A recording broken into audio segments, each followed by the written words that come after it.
ಬೀದರ್ ನಗರದ ಹೋಲಿ ಶೆಪರ್ಡ್ ಶಾಲೆಯಲ್ಲಿ ಮಕ್ಕಳ ಆರೋಗ್ಯ ಕಾಪಾಡುವ ಉದ್ದೇಶದಿಂದ ಮನೆ ಅಡುಗೆ ಕಾರ್ಯಕ್ರಮ ಹಮ್ಮಿಕೊಳ್ಳಲಾಗಿತ್ತು. ಮಕ್ಕಳಿಗೆ ಆದಷ್ಟು ಹೊರಗಿನ ಆಹಾರ ಸೇವಿಸದಂತೆ ಮಾಹಿತಿ ಒದಗಿಸಲು ಹಾಗೂ ಹೊರಗಿನ ಫುಡ್ಗಳನ್ನು ಸೇವಿಸುವುದರಿಂದ ಆಗುವ ದುಷ್ಪರಿಣಾಮದ ಕುರಿತು ಮಾಹಿತಿ ನೀಡುವ ಕೆಲಸವನ್ನು ಹೋಲಿ ಶೆಪರ್ಡ್ ಶಾಲಾ ಆಡಳಿತ ಮಂಡಳಿ ಮಾಡಿತು.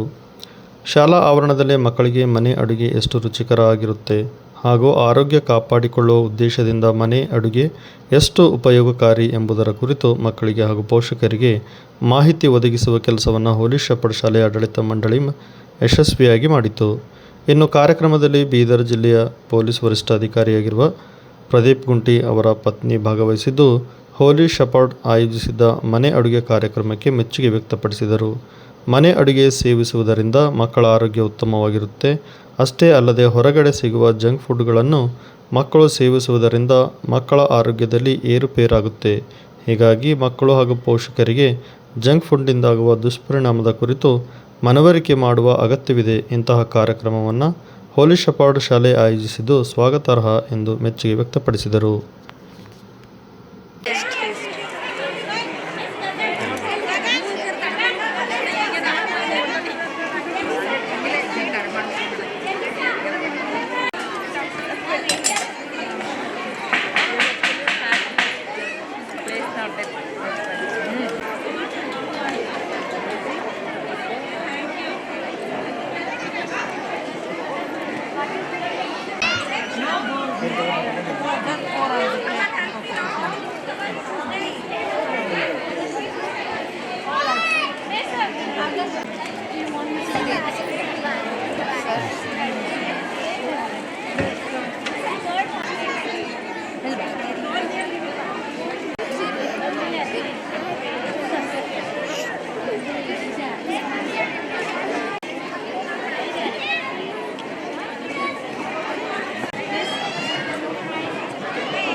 Nothing will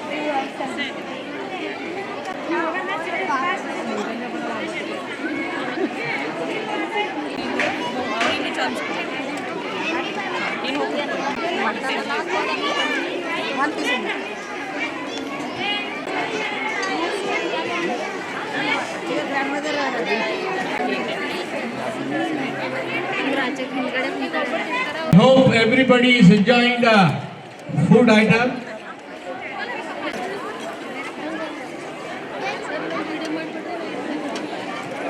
ಆ ಕಪ್ಸ್ ಎಲ್ಲ ಇಲ್ಲಿ ತೆಗೀರಿ, ಕ್ಲೀನ್ ಮಾಡ್ರಿ. ಬಹಳ ಸ್ವಲ್ಪ ಸರಿಯಾಗಿ ಕಾಣಿಸ್ಲಿತ್ತಿಲ್ಲ. ಎಲ್ಲ ಆಟಿದೇರು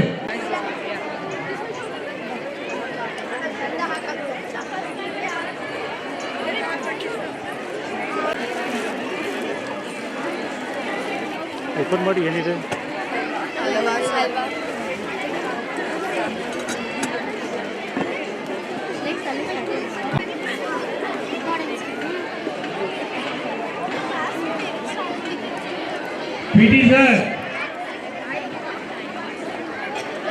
ಪಿಟಿ ಸರ್ ಸ್ವಲ್ಪ ಆಂಟಿಗಳಿಗೆ ನೋಡ್ರಿ.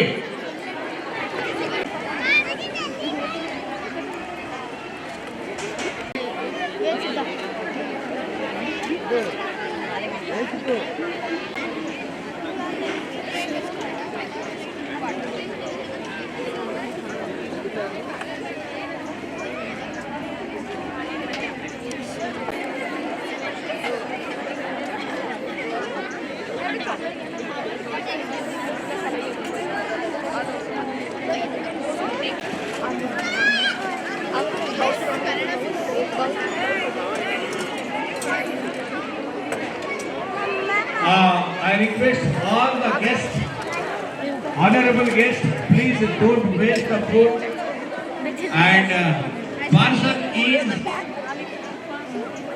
prohibited. Parcel yaru ತಗೊಂಡು ಹೋಗಬಾರ್ದು.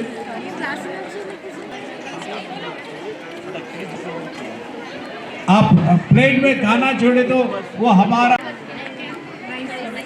मेरे बात का कुछ गलत मत समझो.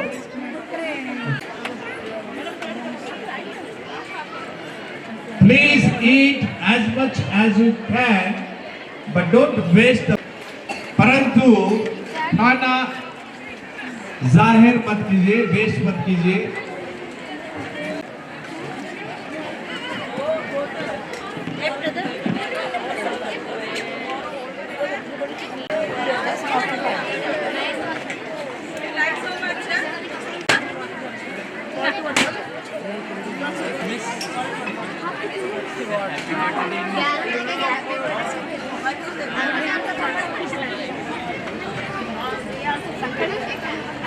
पापड़ से Yes, miss.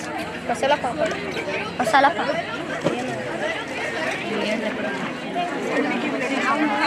Stay here little one.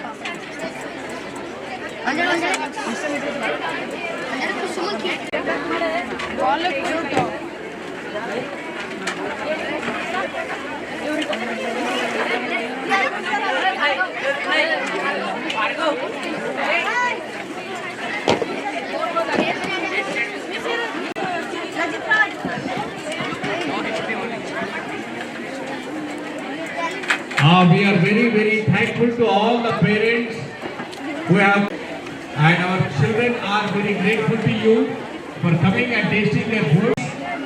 Taste the food, eat as much as you can, but please don't waste the food.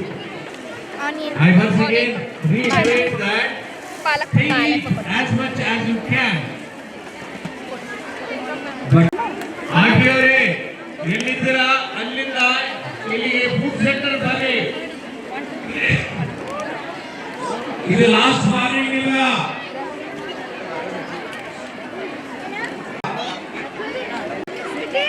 ಆಂಟಿಯವರು ಬಂದರು, ನರ್ಸರಿ LKG ಆಂಟಿಯವರು ಬಂದಾರ, ಬೇರೆ ಆಂಟಿಗಳು ಯಾರು ಬಂದಿಲ್ಲ.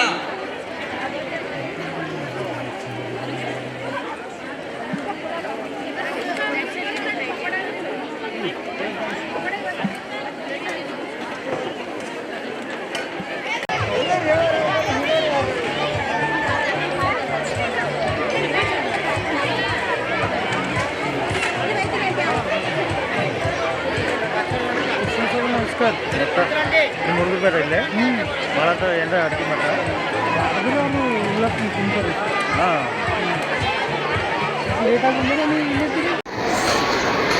ಹಾಂ ಎಲ್ರಿಗೂ ನಮಸ್ಕಾರ. ಇವತ್ತು ನನಗೆ ಹೋಲಿ ಶೆಪರ್ಡ್ ಸ್ಕೂಲ್ಗೆ ಗೆಸ್ಟಾಗಿ ಕರೆದಿದ್ದಾರೆ ಈ ಈವೆಂಟ್ಗೋಸ್ಕರ. ಇದು ಫುಡ್ ಫೆಸ್ಟಿವಲ್ ಅಂತ ಎಲ್ಲ ಮಕ್ಕಳಿಗೆ ಮಾಡಿರುವಂಥ ಈವೆಂಟು. ಇದು ಒಳ್ಳೆ ಇನಿಷಿಯೇಟಿವ್ ಸ್ಕೂಲಿಂದ. ಯಾಕಂದರೆ ಮಕ್ಕಳು ಒಳ್ಳೆ ನ್ಯೂಟ್ರಿಷಿಯಸ್ ಫುಡ್ ತಿನ್ನಬೇಕು. ಈಗಿನ ಕಾಲದಲ್ಲಿ ಅದು ತುಂಬ ಮಿಸ್ ಆಗಿದೆ. ಅದು ಎಲ್ಲೋ ನಾವು ಬಿಟ್ಟು ಹೋಗಿಬಿಟ್ಟಿದ್ದೇವೆ. ಎಲ್ಲ ಪ್ರಾಸೆಸ್ಡ್ ಫುಡ್ ತಿನ್ನೋದ್ರಲ್ಲಿ ಮಕ್ಕಳು ಹೆಲ್ತ್ ಎಲ್ಲ ಕಳ್ಕೊಳ್ತಾ ಇದ್ದಾರೆ. ಚಿಕ್ಕದಿದ್ದಾಗಲೇ ಒಬೆಸಿಟಿ ಎಲ್ಲ ಬರ್ತಾ ಇದೆ, ಹೆಲ್ತ್ ಪ್ರಾಬ್ಲಮ್ಸ್ ಬರ್ತಾ ಇದೆ. ಸೊ ಈ ಸ್ಕೂಲ್ ವತಿಯಿಂದ ಒಳ್ಳೆ ಇನಿಷಿಯೇಟಿವ್ ತಗೊಂಡು ಇವತ್ತು ಎಲ್ಲ ಮಕ್ಕಳು ಪೇರೆಂಟ್ಸನ್ನು ಇನ್ವಾಲ್ವ್ ಮಾಡಿ ಹೆಲ್ದಿ ಈಟಿಂಗ್ ಹ್ಯಾಬಿಟ್ಸ್ ಬಗ್ಗೆ ಅವ್ರಿಗೆ ಜಾಸ್ತಿ ಇಂಪಾರ್ಟೆನ್ಸ್ ಕೊಡೋಕ್ಕೆ ಈ ಫೆಸ್ಟಿವಲ್ನ ಕಂಡಕ್ಟ್ ಮಾಡಿದ್ದಾರೆ. ಇಲ್ಲಿ ಎಲ್ಲ ನಮ್ಮ ಕರ್ನಾಟಕದಲ್ಲಿರುವಂತಹ ಟ್ರೆಡಿಷ್ನಲ್ ಫುಡ್ ಮತ್ತು ಎಲ್ಲ ನಮ್ಮ ಲೋಕಲ್ ಬೆಳೆಯುವಂತಹ ರೈತರಿಂದ ಬೆಳೆಯುವಂತಹ ಪದಾರ್ಥಗಳನ್ನು ಉಪಯೋಗಿಸಿ ಫ್ರೆಶ್ ಟ್ರೆಡಿಷ್ನಲ್ ಫುಡ್ ಮಕ್ಕಳಿಗೆ ಪೇರೆಂಟ್ಸ್ ಮಾಡಿಕೊಡುವಂಥ ಫುಡ್ಡನ್ನು ಇಲ್ಲಿ ಸ್ಟಾಲ್ಸಲ್ಲಿ ಇಟ್ಟಿದ್ದಾರೆ. ಮತ್ತು ಅವರಿಗೆಲ್ಲ ಒಳ್ಳೆ ಆಹಾರ ತಿನ್ನಿಸ್ತಾ ಇದ್ದಾರೆ. ನಾನು ನೋಡ್ತಾ ಇದ್ದೇನೆ ಅಲ್ಲಿ ಮಕ್ಕಳು ಸಹ ಆ ಟ್ರೆಡಿಷ್ನಲ್ ಫುಡ್ಡನ್ನು ತಿಂತಾ ಇದ್ದಾರೆ. ಸೊ ಇವತ್ತು ಅದನ್ನು ನೋಡಿ ನನಗೆ ತುಂಬ ಖುಷಿಯಾಗಿದೆ. ಇದು ಎಲ್ಲ ಸ್ಕೂಲಲ್ಲಿ ಮಾಡಬೇಕು. ಈ ಇಂಪಾರ್ಟೆನ್ಸ್ನ ನಾವು ಮಕ್ಕಳಿಗೆ ಕಲಿಸ್ಕೊಡ್ಬೇಕು. ಯಾಕಂದರೆ ನಾಳೆ ಇದೇ ಮಕ್ಕಳು ಹೋಗಿ ನಮ್ಮ ದೇಶಕ್ಕೆ ಒಂದು ಒಳ್ಳೆ ಸಿಟಿಸನ್ ಆಗಿ, ಹೆಲ್ದಿ ಸಿಟಿಸನ್ ಆಗಿ, ಒಂದು ಲೀಡರ್ ಆಗಿ ಬಾಳಬೇಕು, ಬದುಕಬೇಕು, ನಮ್ಮ ಫ್ಯೂಚರನ್ನು ಕ್ಯಾರಿ ಆನ್ ಮಾಡಬೇಕು. So thank you once again holy shepherd school, ಮತ್ತು ಥ್ಯಾಂಕ್ ಯು ಮೀಡಿಯಾ ನನ್ನ ಮೆಸೇಜನ್ನು ಕವರ್ ಮಾಡೋಕ್ಕೆ. ಹೆಸರು ಮೇಡಮ್? ನನ್ನ ಹೆಸರು ಶೈನಿ ರಾಜೇಂದ್ರ ಕುಮಾರ್. ನಾನು SP ಬೀದರ್ ಪ್ರದೀಪ್ ಗುಂಟಿ ಸರ್ ಅವರು ಮಿಸ್ಸಸ್. ನಮಗೂ ಒಂದು ಬೀದರಲ್ಲಿ ಒಂದು ಅಪಾರ್ಚುನಿಟಿ ಸಿಕ್ಕಿದೆ ಈ ಥರ ಫಂಕ್ಷನನ್ನು, ಈ ಥರ ಪ್ರೋಗ್ರಾಮ್ನ ಅಟೆಂಡ್ ಮಾಡಿ ಒಂದು ಒಳ್ಳೆ ಮೆಸೇಜ್ ಕೊಡೋಕ್ಕೆ. Thank you so much.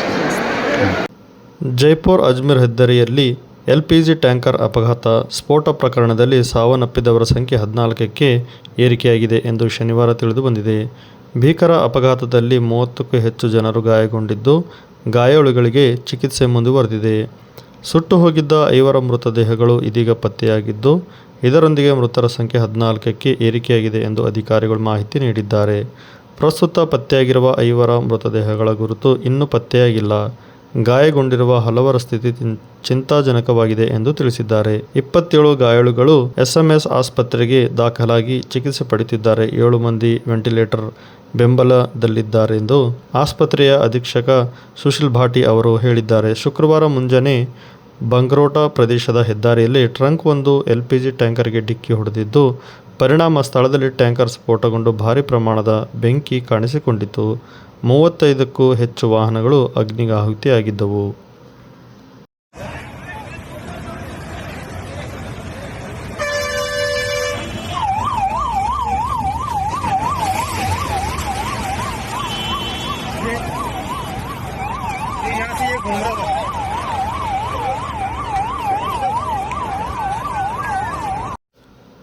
ಗೌರವಾನ್ವಿತ ಸ್ಥಾನದಲ್ಲಿದ್ದುಕೊಂಡು ದೇಶಕ್ಕೆ ಸಂವಿಧಾನ ಬಳುವಳಿ ನೀಡಿರುವ ಬಾಬಾ ಸಾಹೇಬ್ ಅಂಬೇಡ್ಕರ್ ಅವರಿಗೆ ಅಪಮಾನವಾಗುವ ರೀತಿಯಲ್ಲಿ ಕ್ಷುಲ್ಲಕ ಹೇಳಿಕೆ ನೀಡಿರುವ ಕೇಂದ್ರ ಗೃಹ ಸಚಿವ ಅಮಿತ್ ಶಾ ಅವರನ್ನು ತಕ್ಷಣವೇ ಕೇಂದ್ರ ಸಚಿವ ಸ್ಥಾನದಿಂದ ಕೈಬಿಟ್ಟು ಗಡೀಪಾರು ಮಾಡಬೇಕೆಂದು ದಲಿತ ಸಂಘರ್ಷ ಸಮಿತಿ ಒತ್ತಾಯಿಸಿದೆ.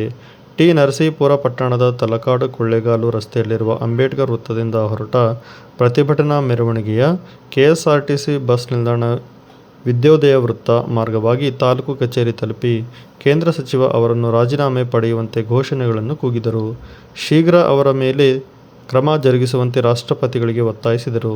ಇದೇ ವೇಳೆ ಮಾತನಾಡಿದ ಸಂಸದ, ಜಿಲ್ಲಾ ಸಂಚಾಲಕ ಆಲಗೂಡು ಶಿವಕುಮಾರ್, ಸಂವಿಧಾನ ಉದಾತ್ತವಾದ ಅಧಿಕಾರವನ್ನು ಪಡೆದು ಸಂವಿಧಾನದ ಧ್ಯೇಯ ಆಶಯಗಳನ್ನು ಈಡೇರಿಸಬೇಕಾದ ಜವಾಬ್ದಾರಿಯುತ ಸ್ಥಾನದಲ್ಲಿರುವ ಕೇಂದ್ರ ಗೃಹ ಮಂತ್ರಿ ಅಮಿತ್ ಶಾ ಅವರು ದೇಶದ ಸಂವಿಧಾನ ಕರ್ತೃ ಅಂಬೇಡ್ಕರ್ ಅವರ ಬಗ್ಗೆ ಅವಹೇಳನಕಾರಿ ಮಾತನಾಡಿರುವುದು ರಾಷ್ಟ್ರದ್ರೋಹ ಕೃತ್ಯವಾಗಿದೆ. ಹಾಗಾಗಿ ಅವರನ್ನು ಸಚಿವ ಸಂಪುಟದಿಂದ ತಕ್ಷಣವೇ ಕೈಬಿಟ್ಟು ಬಂಧಿಸಿ ಗಡೀಪಾರು ಮಾಡಬೇಕು ಎಂದು ಆಗ್ರಹಿಸಿದರು. ಮಾಡಿದ ಅಪಮಾನ, ಸಂವಿಧಾನಕ್ಕೆ ಮಾಡಿದ ಅಪಮಾನ, ಪ್ರಜಾಪ್ರಭುತ್ವಕ್ಕೆ ಮಾಡಿದ ಅಪಮಾನ, ಅಮಿತ್ ಶಾಗೆ, ಸರ್ಕಾರರಿಗೆ ಹಗುರವಾಗಿ ಮಾತನಾಡಿರುವ ಅಮಿತ್ ಶಾಗೆ ಬೇಕೇ ಬೇಕು, ಬೇಕೇ ಬೇಕು.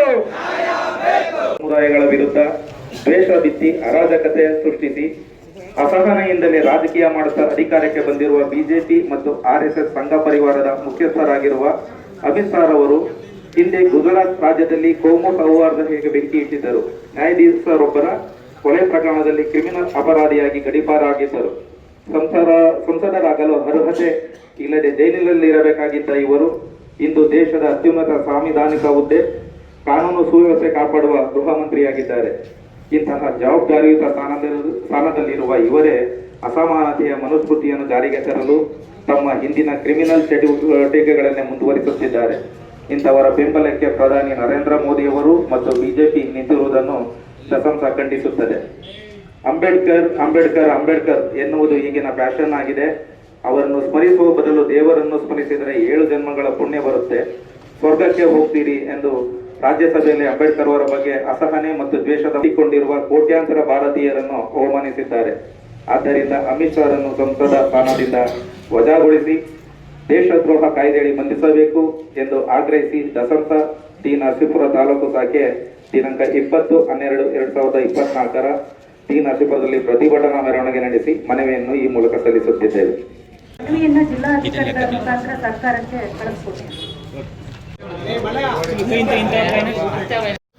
ಮಧ್ಯಪ್ರದೇಶದ ಭೋಪಾಲ್ ಅರಣ್ಯ ಪ್ರದೇಶದಲ್ಲಿ ಬಿಟ್ಟು ಹೋಗಿದ್ದ ಕಾರೊಂದರಲ್ಲಿ 52 kg ಚಿನ್ನ ಹಾಗೂ 10 ಕೋಟಿ ರೂಪಾಯಿ ಹಣವಿದ್ದ ಬ್ಯಾಗನ್ನು ಆದಾಯ ತೆರಿಗೆ ಇಲಾಖೆ ಅಧಿಕಾರಿಗಳು ಶುಕ್ರವಾರ ವಶಪಡಿಸಿಕೊಂಡಿದ್ದಾರೆ.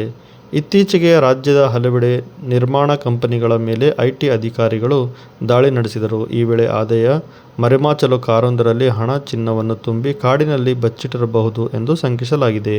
ಅರಣ್ಯದಲ್ಲಿ ಹಲವು ದಿನಗಳಿಂದ ಅನಾಮಿಕ SUV ಕಾರೊಂದು ನಿಂತಿರುವುದನ್ನು ಗಮನಿಸಿದ್ದ ಮೆಂಡೋರಿ ಗ್ರಾಮಸ್ಥರು ಸ್ಥಳೀಯ ಪೊಲೀಸರು ಹಾಗೂ IT ಇಲಾಖೆಯ ಮಾಹಿತಿ ನೀಡಿದರು. ಶುಕ್ರವಾರ 100 ಪೊಲೀಸ್ ಸಿಬ್ಬಂದಿ ಜತೆ ಸ್ಥಳಕ್ಕೆ ತೆರಳಿದ IT ಅಧಿಕಾರಿಗಳು ಪರಿಶೀಲಿಸಿದಾಗ ಬೃಹತ್ ಪ್ರಮಾಣದ ನಗನಾಣ್ಯ ಪತ್ತೆಯಾಗಿದೆ. ಟೊಯೋಟಾ ಇನೋವಾ ಕ್ರಿಸ್ಟಾ ಕಾರಿನ ಒಳಗೆ 7-8 ಬ್ಯಾಗ್ಗಳು ಇದ್ದವು. ಇವುಗಳಲ್ಲಿ ಕೆಲವು ಚೀಲಗಳನ್ನು ಹೊರಗಿನಿಂದ ಕಿಟಕಿ ಗಾಜಿನಿಂದಲೇ ಕಾಣಬಹುದಾಗಿತ್ತು ಎಂದು ರತಿಬಾದ್ ಪೊಲೀಸ್ ಠಾಣೆಯ ಹಿರಿಯ ಅಧಿಕಾರಿಯೊಬ್ಬರು ತಿಳಿಸಿದ್ದಾರೆ. ಬ್ಯಾಗ್ಗಳ ಒಳಗೆ ಒಟ್ಟು 52 ಕೆಜಿ ಚಿನ್ನ ಮತ್ತು 9.86 ಕೋಟಿ ರೂಪಾಯಿ ನಗದು ಹಣ ದೊರಕಿದೆ.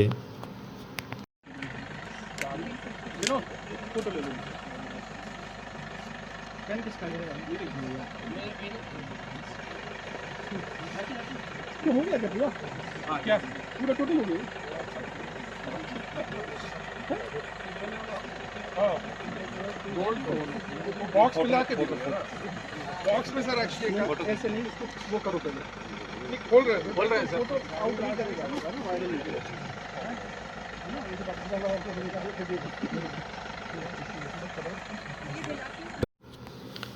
ಶ್ರೀ ಕ್ಷೇತ್ರ ಧರ್ಮಸ್ಥಳ ಗ್ರಾಮಾಭಿವೃದ್ಧಿ ಯೋಜನೆ ವತಿಯಿಂದ ಯಂತ್ರಶ್ರೀ ಭತ್ತ ಬೇಸಾಯದ ಬಗ್ಗೆ ಚಿಂತನ ಮಂಥನ ಕಾರ್ಯಕ್ರಮ ಆಯೋಜಿಸಲಾಗಿತ್ತು.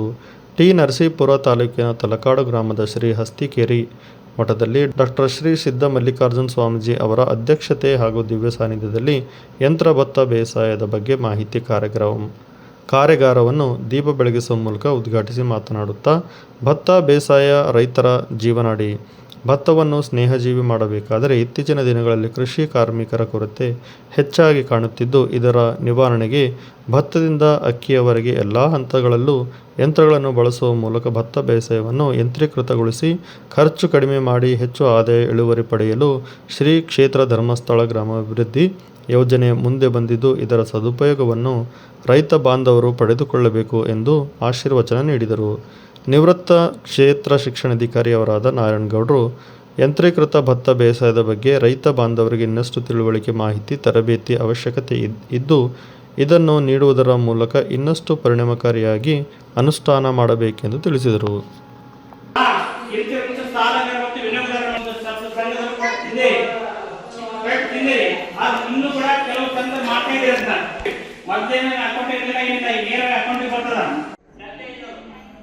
ಹಾಗೆ ವೈದ್ಯ ಗೌರವ ವೈದ್ಯನಾಥೇಶ್ವರನ್ನು ಕೂಡ ಮನಸ್ಸಿಕೊಂಡು ಹಾಗೆ ನಮ್ಮ ಟಿ. ನರಸೀಪುರ ತಾಲೂಕಿನ ತಲಕಾಡು ಗ್ರಾಮದಲ್ಲಿ ನಮ್ಮ ಏನು ನೂತನ ವಿಶಿಷ್ಟ ವಿನೂತನ ಹಾಕೊಂಡು ಹೋಗಿ ನಮ್ಮ ರೈತರಿಗೆ ತಿಳಿಸಿ ಇದನ್ನು ಮತ್ತೆ ಇನ್ನೊಮ್ಮೆ ಸಭೆಯನ್ನು ಏರ್ಪಡಿಸಿ ಅಂತಿಮಗೊಳಿಸಬೇಕು ಅಂತ ಈ ಸಂದರ್ಭದಲ್ಲಿ ಎಲ್ಲರನ್ನು ವಿನಂತಿಸಿಕೊಳ್ತಾ ಪ್ರಥಮ ಬಾರಿಗೆ ಈ ಒಂದು ಸಭೆಯಲ್ಲಿ ನಮ್ಮ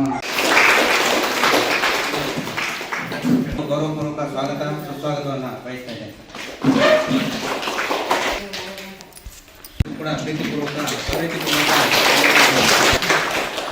ಅದೇ ರೀತಿ ಕೂಡ ಏನೇ ಕೆಲಸದ ಒತ್ತಡ ಇದ್ದರೂ ಕೂಡ ಆಗಮಿಸಿ ನಮ್ಮ ಕಾರ್ಯಕ್ರಮ ಸರಿ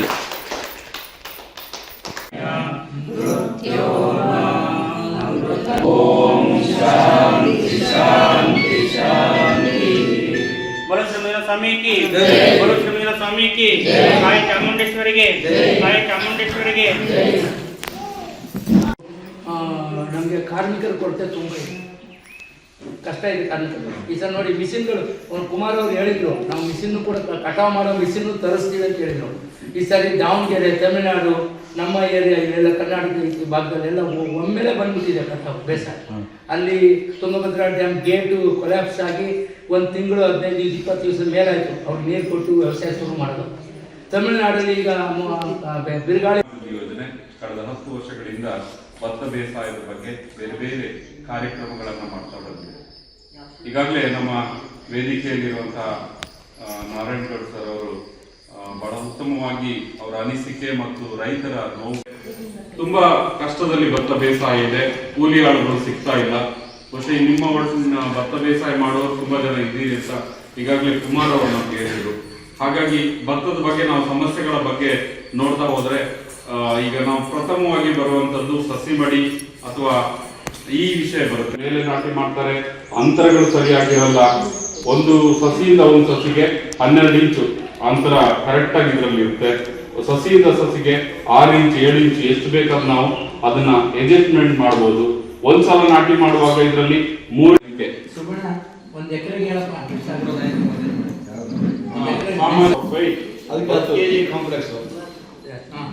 ಕೋನೋಮೀಟರ್ಗಳನ್ನ ಮಧ್ಯ ಜಾಗದಲ್ಲೇ ಹಾಕಬಹುದು. ಎಲ್ಲದಕ್ಕೂ ಅವಕಾಶ ಇರುವುದರಿಂದ ಯಾಂತ್ರಿಕೃತ ಪದ್ಧತಿಯಲ್ಲಿ ಇಳುವರಿ ಜಾಸ್ತಿ ಆಗುತ್ತೆ. ಪದ್ಧತಿಗಳನ್ನ ಸರಿಯಾಗಿ ಅನುಷ್ಠಾನ ಮಾಡಬೇಕು. ಸಸಿಗಳನ್ನು ಬೆಳೆಸುವಂತದ್ದು ಇರ್ಬೋದು, ಗೊಬ್ಬರದ ನಿರ್ವಹಣೆ ಇರ್ಬೋದು, ನೀರಿನ ನಿರ್ವಹಣೆ, ಗದ್ದೆಯ ತಯಾರಿ ಎಲ್ಲವೂ ಕೂಡ ವೈಜ್ಞಾನಿಕವಾಗಿದ್ದಾಗ ಇಲ್ಲಿ ಇಳುವರಿಯನ್ನು ಜಾಸ್ತಿಯಾಗಿ ಪಡ್ಕೊಂಡು ರೈತರು ಭತ್ತ ಬೇಸಾಯದಲ್ಲಿ ಖಂಡಿತವಾಗಿಯೂ ಖರ್ಚುಗಳನ್ನು ಕಡಿಮೆ ಮಾಡಿಕೊಂಡು ಕೂಲಿ ಆಳುಗಳ ಸಮಸ್ಯೆ ಇದ್ರೆ ಯಾಂತ್ರೀಕೃತವಾಗಿಯೇ ನಾವು ಭತ್ತ ಬೇಸಾಯವನ್ನು ಮುಂದಿನ ದಿನಗಳಲ್ಲಿ ಪ್ರಾರಂಭ ಮಾಡಲಿಕ್ಕೆ ಸಾಧ್ಯ ಆಗುತ್ತೆ. ಈಗ ನಾವು ಸಣ್ಣ ಸ್ಟೆಪ್ ಅಲ್ಲಿ ಇದ್ದೇವೆ, ಕೇವಲ ಒಂದು ಸ್ಟೆಪ್. ಇಲ್ಲಿ ಈ ಹೋದ ವರ್ಷ 100 ಎಕರೆ ಆಗಿದೆ. ಒಟ್ಟು ನಾವು 3 ವರ್ಷದಿಂದ ಸುಮಾರು 95,000 ಎಕರೆ ಬೇಸಾಯ ಅಂತ ಏನಲ್ಲ. ಈಗ ನಿಮ್ಮ ಮನೆಗಳಲ್ಲೂ ಎಷ್ಟು ನೀವೆಲ್ಲ ಭತ್ತ ಬೆಳಿತೀರಾ? ಎಲ್ಲ ಭತ್ತ ಬೆಳಿತೀರಾ? ಸೊ ಇವಾಗ ಇವತ್ತಿನ ಈ ಪ್ರಮುಖ ಉದ್ದೇಶ ಬಂದು ಈಗ ಎಲ್ಲ ಮನೆಗಳಲ್ಲೂ ಹೆಂಗಸರು ಬ್ಯುಸಿ ಇದ್ದಾರೆ ಹಾರ್ವೆಸ್ಟ್ ಮಾಡಿಸೋದ್ರಲ್ಲಿ.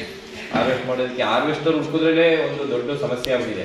ಸೊ ಯಾಂತ್ರೀಕೃತವಾದಂತಹ ಯಂತ್ರಗಳನ್ನ ಉಪಯೋಗಿಸಿ ಸ್ಟಾರ್ಟ್ ಮಾಡಿದ್ವಿ. ಸೊ ಏನು ಭತ್ತ ಕಟಾವು ಮಾಡ್ತಾ ಇದೆ ಮಿಷಿನ್ನು, ಭತ್ತ ಕಟಾವು ಮಾಡ್ತಾ ಇರೋ ಮಿಷಿನ್ಗಳು ಯಾವ ತರ ಪರಿಸ್ಥಿತಿ ರೀಚ್ ಆಗಿದೆ ಅಂದ್ರೆ, ಅದೇ ನಾನೊಂದು 7-8 ವರ್ಷದ ಹಿಂಭಾಗ ಭತ್ತನ ಇದರಲ್ಲಿ ಕಟಾವು ಮಾಡಿಸ್ಕೊಳ್ಳಿ ಈ ಮಿಷಿನ್ ಅಲ್ಲಿ ಅಂದ್ರೆ ಇಲ್ಲ ಹುಲ್ಲೋಗುತ್ತೆ ನಾವು ಮಾಡ್ಸಲ್ಲ ಅಂತ ಇದ್ರು. ನಮ್ಮೂರುಗಳಲ್ಲಿ ನಮ್ಮ ಮನೆಯಲ್ಲಿ ಹೋಗ್ತಾ ಇರಲಿಲ್ಲ ಅಂತ ಪರಿಸ್ಥಿತಿಯಲ್ಲಿ ಇದ್ವಿ. ಬಟ್ ಇವತ್ತು ಯಾಂತ್ರೀಕೃತವಾಗಿ ಮೆಷಿನ್ಗಳಿಲ್ಲ ಅಂತಂದ್ರೆ ಭತ್ತ ಕುಯ್ಲು ಮಾಡ್ಸಕ್ ಆಗೋದೇ ಇಲ್ಲ. ಅವರಿಗೆ ಮನಸ್ಸು ಬರ ಅಂತ ರೀತಿ ಮಾತನ್ನ ಆಡಿದ್ದಾರೆ. ಲಾಭ ನಷ್ಟ ಹೇಗೆ ತೊಂದರೆ ಇದೆ ಬಗೆಹರಿಸ್ಕೊಳ್ಬೇಕು ಒಂದು ವಿಷಯವನ್ನ ಅವ್ರು ಹೇಳಿದ್ದಾರೆ. ಅದು ಅವ್ರ ಮನಸ್ಸಿಗೆ ಬಂದಿದೆ. ಈಗ ಏನ್ ಮಾಡ್ಬೇಕು ಅಂದ್ರೆ ದೊಡ್ಡ ಸಮಸ್ಯೆ ಇದೆಯಲ್ಲ, ಹೇಗೆ ಅಂದ್ರೆ ಕೆಲವು ಸಮಸ್ಯೆ ಒಳಗೆ ಈ ವಿಷಯ ಇರಬೇಕು. ರೈತರಿಗೆ ಏನು ತೊಂದರೆ ಆಗಿದೆ, ಇದೇನು ಅನೇಕರು ಹೇಳಿದ್ದಾರೆ, ಆ ವಿಷಯವನ್ನು ಅವ್ರು ಸಬ್ಜೆಕ್ಟ್ ಇರ್ತಾರೆ. ಅವ್ರು ನೀವು ಮಾತಾಡ್ತಾರೆ, ಆಗ ಅವರು ಇದಕ್ಕೆ ಬಗ್ಗೆ ಹಿಂಗೆ ಮಾಡಿ ಅಂತ ಸಲಹೆ ಕೊಡ್ತಾರೆ. ಆಗ ರೈತರಿಗೆಲ್ಲ ವ್ಯವಸಾಯ ಮಾಡೋದಕ್ಕೆ ಅನುಕೂಲ ಆಗುತ್ತೆ. ಆ ಕೆಲಸ ನಾರಾಯಣರು ಒಳ್ಳೆ ರೀತಿ ಸಲಹೆ ಕೊಟ್ಟಿದ್ದಾರೆ. ಅದನ್ನು ಇವರು ಮಾಡಿದ್ರೆ ಅನುಕೂಲ ಆಗುತ್ತೆ ಅಂತ ನನ್ನ ಅಭಿಪ್ರಾಯ. ನನಗೂ 12 ಎಕರೆ ಜಮೀನಿದೆ. ನಾನು ಈಗಾಗಲೇ ನಿಮ್ಮ ಮಿಷಿನಿಂದ ಇಲಾಖೆಯಿಂದ ನಾಟಿ ಮಾಡಿಸಿದ್ದೀನಿ. ತಲಕಾಡು ಈ ಗ್ರಾಮದಲ್ಲಿ ಮೋಸ್ಟ್ಲಿ ತಲಕಾಡಲ್ಲಿ ಏನಾದರೂ ಆಲ್ರೆಡಿ ಮಿಷಿನ್ ನಾಟಿ ಸ್ಟಾರ್ಟ್ ಮಾಡಿದ್ದಾರೆ. ಬಟ್ ಇವತ್ತಿನ ದಕ್ಷ ಯಂತ್ರ ನಾಟಿ ಮತ್ತೆ ಧರ್ಮಸ್ಥಳ ಸಹಯೋಗದ ಒಂದು ಪ್ರಮುಖ ಉದ್ದೇಶ ಪೈರು ಕೂಡ ರೈತರಿಗೂ ಬೆಳಿಬಾರ್ದು.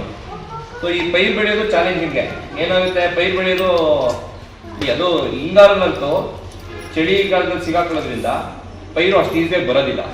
ಸೊ ಹಾಗಾಗಿ ನಿಮ್ಮ ಮನೆಗಳಲ್ಲಿ ಯಾರು ಭತ್ತ ಬೆಳೀತಾ ಇದ್ದೀರಾ, ಭತ್ತ ಬೆಳೆಯುವಂಥ ವ್ಯಕ್ತಿಗಳು ನಿಮ್ಮ ಅಕ್ಕಪಕ್ಕ ಇರುವಂಥವ್ರಿಗೆ ದಯವಿಟ್ಟು ಈ ಮಾಹಿತಿ ತಿಳಿಸಿ. ದಕ್ಷ ಯಂತ್ರನಾಟಿ ಎನ್ನುವ ಸಂಸ್ಥೆ ಧರ್ಮಸ್ಥಳ ಸಂಸ್ಥೆಯ ಸಹಯೋಗದೊಂದಿಗೆ ನಿಮ್ಮಲ್ಲಿ ನೀವೇ ಪೈರುಗಳನ್ನ ಬೆಳೆಸುವಂಥ ಪರಿಸ್ಥಿತಿ ಇಲ್ಲದೇನೆ ಅವರೇ ಪೈರನ್ನ ತಗೊಂಡ್ಬಂದು ನಿಮ್ಮಲ್ಲಿ ನಾಟಿ ಹಾಕೊಟ್ಬಿಟ್ಟು ಹೋಗ್ತಾರೆ. ಸೊ ಈ ನಾಟಿ ಹಾಕೊಟ್ಬಿಟ್ಟು ನಾಟಿ ಮುಗಿದ ತಕ್ಷಣವೇ ನಿಮ್ಮ ಅವರ ಸಂಬಂಧ ನಿಲ್ಲಿಲ್ಲ. ನೆಕ್ಸ್ಟು ಭತ್ತದ ಕುಯ್ಯೋ ಮಿಷನ್ ತಗೊಂಡ್ಬಂದು ಕುಯ್ಯೋ ದಿನ ಬರಲ್ಲ. ಅದು ಪ್ರತಿ ವಾರ ನಿಮ್ಮ ಫೀಲ್ಡ್ಗೆ ಅವರು ಬಂದು ವಿಸಿಟ್ ಮಾಡ್ತಾರೆ. ಪ್ರತಿ ವಾರ ವಿಸಿಟ್ ಮಾಡಿ ಯಾವತ್ತು ಕಳೆ ಔಷಧಿ ಹಾಕಬೇಕು, ಯಾವತ್ತು ನೀವು ಯಾವ ಔಷಧಿ ಹೊಡೆದ್ರೆ ಯಾವ ಹುಳುಗಳನ್ನ ಕಂಟ್ರೋಲ್ ಮಾಡ್ಬೋದು, ಯಾವ ಔಷಧಿ ಹೊಡೆಯೋದ್ರಿಂದ ಭತ್ತದ ಇಳುವರಿ ಕೂಡ ಹೆಚ್ಚಿಗೆ ಮಾಡ್ಬೋದು, ಯಾವ ರೋಗಕ್ಕೆ ಮುನ್ನೆಚ್ಚರಿಕೆ ಕ್ರಮವಾಗಿ ನೀವು ಔಷಧಿನ ಸ್ಪ್ರೇ ಮಾಡಬೇಕಾಗತ್ತೆ. ಈ ಪ್ರತಿಯೊಂದು ಸಲಹೆಗಳು ಕೊನೆ ಕೊಯ್ಲುವರೆಗೂ ನಿಮಗೆ ತಲುಪುತ್ತೆ. ಈ ಕೊಯ್ಲು ಮಾಡೋ ಸಮಯದಲ್ಲೂ ಕೂಡ ಈಗ ಏನು ಇವತ್ತು ಮೆಷಿನ್ ಒದ್ದಾಡ್ತಾ ಇದೀವಿ ಆ ಪರಿಸ್ಥಿತಿ ಇರಲ್ಲ. ಈಗ ಧರ್ಮಸ್ಥಳ ಸಂಸ್ಥೆಯಲ್ಲಿ ಆಲ್ರೆಡಿ ಈ ತರ ಕೊಯ್ಲು ಮಿಷಿನ್ಗಳು ಇರೋದ್ರಿಂದ ಕಟಾವ್ ಮಾಡೋ ಮಿಷಿನ್ನ ನಾವು ಮುಂಚೆನೆ ಪ್ಲಾನ್ ಮಾಡಿ ಇಷ್ಟು ಏರಿಯಾದಲ್ಲಿ ನಾವು ಆಲ್ರೆಡಿ ನಮ್ಮ ದಕ್ಷ ಯಂತ್ರ ನಾಟಿ ಮತ್ತೆ ಧರ್ಮಸ್ಥಳ ಸಹಯೋಗದಿಂದ ನಾಟಿ ಮಾಡಿದ್ದೀವಿ. ಸೊ ಇಲ್ಲೊಂದು 200 ಎಕರೆ ಇದೆ. ಈ 200 ಎಕರೆಯಲ್ಲಿ